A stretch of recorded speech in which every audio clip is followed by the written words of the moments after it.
The Castlevania franchise having an animated series made has been a long-time endeavor that was a decade in the making.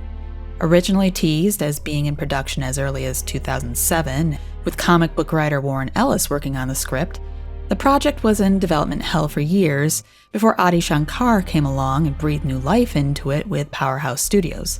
With Season 1 releasing in 2017, the series has gained traction, being streamed on Netflix, and is now a multi-season series. Of course, with this new medium comes new interest in the franchise. Questions of how much the animation story lines up with the game franchise's lore, or a new interest in the history within the games overall. I wanted to create some videos highlighting what the Netflix animated series has in common with the Konami games, and what it might miss, specifically from the games that each season borrows from or is based off of, and help give newer Castlevania fans some fun facts and possibly help older fans pick out things that they might have missed. In the opening to Season 1, we learn that Lisa Fahrenheit is a doctor from the nearby village, seeking Dracula's knowledge of science to help her improve her healing knowledge, undeterred by the legends of his being a vampire. Dracula's attraction to Lisa seems to stem from her strong sense of character and determination, and he's surprised a woman could face him with such a lack of fear. In Castlevania Symphony of the Night, we receive no backstory for Lisa, other than she was a doctor. Although, later in Castlevania Lament of Innocence, it can be implied Dracula's initial attraction to Lisa might be because she closely resembles his dead first wife, Elizabetha. Lisa's death remains the same in both the animated series and the games, however, being burned at the stake for practicing medicine which was mistaken as witchcraft, and pleading for Dracula to not retaliate against humans for it.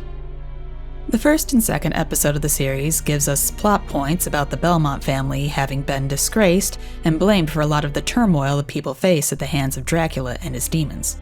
Later we find out from Trevor that the townsfolk drove the noble family out of the land because their holy powers and knowledge of monster hunting was mistaken for black magic. This caused the townsfolk and the church to riot against them and force them out of the land, and it's indicated that Trevor's parents likely died as a result as well, leaving him the young last member of the family.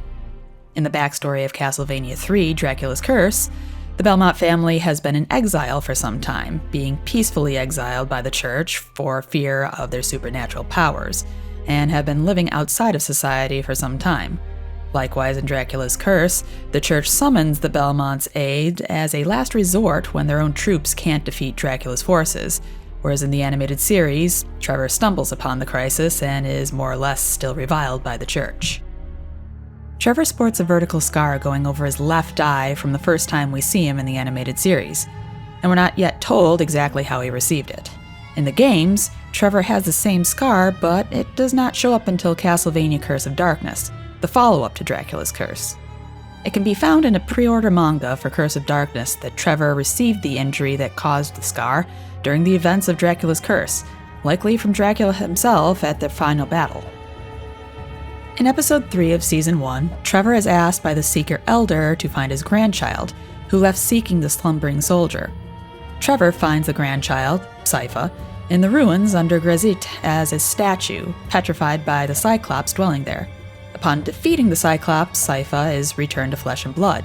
In Dracula's Curse, Sypha was a witch granted amnesty by the church in return for hunting monsters, and was a part of the church's first rally against Dracula. When the rally failed and Sypha and her party were petrified by the Cyclops Dracula had dispatched to the Forest of Madness, Trevor was summoned by the church and eventually freed her. Speaking of Sypha, after Trevor meets Sypha and takes her back to her grandfather and the other Seekers in the animated series, he makes note that she is dressed and hair cut short like a man, and comments that it's a wise move as it helps the Seekers move along from place to place without being harassed as much by the town guards taking notice of her. In Dracula's Curse, Sypha grew up in a monastery after her family were killed as witches by angry mobs, and was trained as a monk, adopting their robes and being passed off as a man to avoid questions, even being referred to as him until the end of the game when her true identity is revealed. Turns out being a woman and a witch gets you harassed less when you've helped destroy the King of Vampires. Toward the end of Season 1, we finally fully see Alucard, who has been resting in his tomb for the past year since he attempted to stop Dracula a year prior and lost the fight. His tomb rests underground in an area overtaken by the technology of his father's castle, including clockwork gears and catacombs of past civilizations. The area closely resembles the Clock Tower of Untimely Death and the Nightmare Caves of Dracula's Curse, the latter of which you find and fight Alucard before he joins you in the games. So I says to him, "You didn't think he was gonna go blind, fucking a goat with mange?" So, I mean, there is the Leviathan boss in Castlevania 3 that kinda looks like a goat. So, maybe that? Crap. You know what? Never mind. So these are some of the references from the Castlevania games that you can see brought up in the first season of the Netflix series.